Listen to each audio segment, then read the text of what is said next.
Ça va faire des années maintenant qu'on nous vend les oméga 3 comme les super graisses qui vont déboucher nos artères, qui vont réduire notre inflammation, qui vont permettre à notre cerveau de fonctionner correctement et encore je sais pas quoi. Mais ce qu'on oublie, c'est qu'on n'a jamais consommé autant de ces graisses, autant de ces oméga 3 auparavant. Entre les noix, les poissons gras, les huiles végétales, on est complètement bombardé d'oméga 3, alors que ce n'était complètement pas le cas avant. Il y a une centaine d'années, on mangeait la viande de la boucherie du village, on mangeait des œufs, on mangeait du pain, on mangeait les fruits et les légumes locaux. Alors, ça ne veut pas dire que je recommande de manger tous ces aliments-là, mais ça veut dire qu'il y a une centaine d'années, ils ne consommaient pas du tout d'oméga 3, mais pas du tout, et ils étaient en excellente santé. Il n'y avait pas du tout de maladie cardiaque, il n'y avait pas d'obésité, il n'y avait pas de diabète, il n'y avait pas de maladie auto-immune. En fait, la prévalence de toutes ces maladies était extrêmement faible, alors que maintenant, c'est super commun de croiser des gens qui sont prédiabétiques, de croiser des gens qui ont des maladies auto-immunes. C'est super commun, alors qu'il y a une centaine d'années, c'était hyper rare. Les docteurs ne savaient même pas ce que c'était une maladie cardiaque. Et si ça vous suffit toujours pas, voilà plein d'études qui montrent que les oméga 3 n'ont aucun effet bénéfique sur le corps et peuvent même avoir des effets négatifs. Donc maintenant, je vais vous expliquer pourquoi ils sont pas bons du tout pour notre physiologie.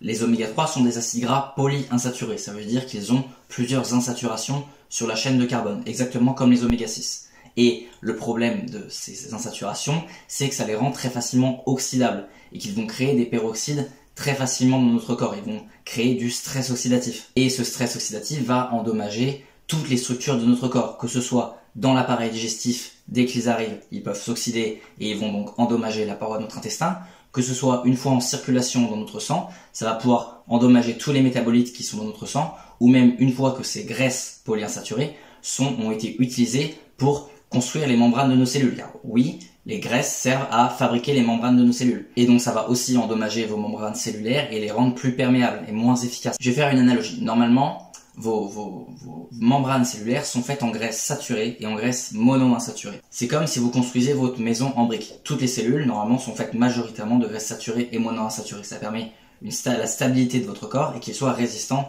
au stress oxydatif. À partir du moment où vous implémentez plein de graisses polyinsaturées comme des oméga 6 ou des oméga 3, vous rendez la structure de votre corps bien moins résistante. C'est comme si vous remplaciez des briques de votre maison par de la paille. Votre maison tout de suite sera beaucoup moins résistante. C'est la même chose quand vous mangez plein de graisses polyinsaturées, dont les oméga 3. Et donc résultat, à avoir plein de graisses polyinsaturées dans vos membranes cellulaires, c'est que votre maison va s'abîmer plus vite. Elle aura plus de mal à se réparer. Vous vieillirez aussi bien plus vite et vous serez aussi bien moins résistant au soleil car votre maison ne sera pas aussi efficace pour se défendre contre les UV. Et vous aurez plein d'inflammations. Tiens, c'est marrant ça, les oméga 3 qui sont censés réduire votre inflammation vont en fait causer plein d'inflammations. Bah alors pourquoi on dit qu'ils la réduisent? Eh bien parce qu'ils sont immunosuppresseurs. Je vais m'expliquer. Quand on dit que vous avez de l'inflammation, c'est parce que votre système immunitaire est activé. Et si votre système immunitaire est activé, c'est parce qu'il doit se défendre contre des métabolites pathogènes ou n'importe quel métabolite, n'importe quelle molécule dans votre sang qui ne devrait pas être là. Et ici, ça va être les peroxydes, les résultats de l'oxydation de ces graisses polyinsaturées qui sont hautement dangereuses car elles créent du stress oxydatif partout où elles passent. Donc, votre système immunitaire doit les neutraliser au plus vite. C'est ça, l'inflammation. C'est la réaction à un stress dans votre corps. Et donc, ce que vous faites quand vous prenez des oméga 3, c'est que vous réduisez votre inflammation. Mais vous réduisez pas votre inflammation parce qu'il y a moins de stress oxydatif. Vous réduisez votre inflammation juste parce que vous empêchez votre système immunitaire de faire son travail. C'est ça, immunosuppresseur. Les oméga 3 empêchent juste votre système immunitaire de faire son travail. Donc résultat, vous avez oui moins d'inflammation, mais il y a toujours le même problème. Je vais faire une analogie. Imaginez qu'on veut se rendre compte du nombre d'incendies en France. Et pour ça, on compte le nombre de pompiers qui sont sur le terrain. Et imaginez que les oméga 3 empêchent les pompiers de faire leur boulot. Et donc, on regarde le nombre de pompiers qui sont en travail et on se dit, tiens, il y a moins de pompiers qui sont en travail, qui éteignent des feux. Et donc, on se dit, c'est bon, du coup, la situation s'améliore. Sauf que pas du tout, il y a toujours autant d'incendies, mais c'est juste que les pompiers peuvent plus faire leur boulot, entre autres à cause des oméga 3 ici. Donc, oui, selon notre critère, il y a moins, le problème est moins là parce qu'il y a moins de pompiers sur le terrain, sauf qu'au bout du compte, il y a toujours autant d'incendies. Et c'est même encore pire parce que maintenant, il n'y a plus les pompiers pour l'arrêter. Et ben, c'est la même chose avec votre inflammation et votre système immunitaire.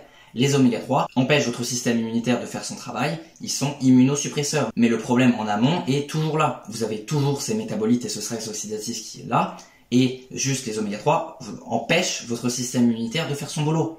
C'est pour ça que les graisses polyinsaturées, dont les oméga 3 et les oméga 6, réduisent votre cholestérol, parce que le cholestérol est un agent de votre système immunitaire.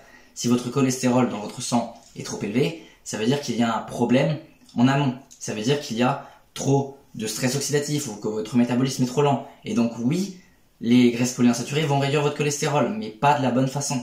Le problème sera toujours là. Et donc à la place, ce que vous devez consommer, c'est des graisses saturées et des graisses monoinsaturées. Les graisses qu'on va retrouver dans la viande, dans les produits laitiers crus et dans les œufs à moindre mesure. Ces graisses qu'on a consommées pendant des millions d'années et que soi-disant seraient mauvaises pour nous maintenant, alors que ces graisses polyinsaturées, les oméga 6 et les oméga 3, ça fait que quelques décennies qu'on en consomme, et soi-disant elles seraient meilleures pour nous. Donc l'idéal, ça va être de consommer des aliments qui contiennent très peu de graisses polyinsaturées, moins de 5% ou moins. Pour ça, allez regarder sur ChatGPT la composition par exemple des graisses de la viande rouge, vous allez voir qu'il y a à peu près 5% de graisses polyinsaturées dedans. Alors qu'à contrario, regardez les graisses qu'il y a dans la sardine, vous verrez qu'il y a environ un tiers des graisses qui sont des graisses polyinsaturées, ce qui est beaucoup trop. Essayez de consommer des aliments qui contiennent maximum 10% de graisses polyinsaturées sur les graisses totales. C'est-à-dire que dans toutes les graisses, imaginons qu'il y a 100 grammes de graisse, il ne faut pas qu'il y ait plus de 10 grammes de graisses polyinsaturées pour 100 grammes de graisse. Grand maximum. Si on a plus que ça, vous vous exposez à de gros dommages dans votre corps et vous vieillirez bien plus vite et vous aurez vraiment mais énormément de problèmes. Des problèmes, vous ne serez pas résistant au soleil, vous aurez des problèmes de fatigue, vous aurez des problèmes de récupération et j'en passe. Il y a vraiment énormément de problèmes à petit charger son corps en graisse polyinsaturée, à faire en sorte que sa maison soit plus en briques mais en paille. Maintenant vous savez, les oméga 3 sont une grosse fraude et vous ne devez pas en consommer. Les besoins du corps en oméga 3 sont de l'ordre de 0,5 g par jour. Et vous savez quoi? Dans la viande rouge et dans les produits laitiers crus, il y a des graisses polyinsaturées à hauteur de 2%, à hauteur de 5% et 2% d'oméga 3. Ça veut dire que vous consommez 25 grammes de graisses qui contiennent 2% d'oméga 3, comme la viande rouge, vous aurez vos apports en graisses polyinsaturées. C'est complètement impossible d'être carencé en oméga 3. C'est impossible. Il n'y a que dans des diètes de laboratoire où ils ont dû nourrir des rats avec de l'huile de coco complètement hydrogénée, où du coup il n'y avait plus aucune graisse polyinsaturée, qu'ils ont réussi à créer des carences en oméga 3. C'est impossible d'être carencé en oméga 3. C'est complètement impossible. Et c'est pas parce que ces graisses sont essentielles qu'il faut en consommer beaucoup. Non, justement là, surtout pas. Et si vous voulez plus d'informations et une aide plus personnalisée, vous pouvez rejoindre ma communauté, lien en description. Vous trouverez toutes les informations qu'il vous faut pour avoir une santé optimale et tous les produits et tous les sous-produits qui vont avec. Énergie, performance, résilience au stress. Franchement, il y a vraiment énormément d'avantages à récupérer une santé optimale dans ce monde où plus personne ne l'a. Alors, arrêtez de vous trouver des excuses et prenez votre vie en main.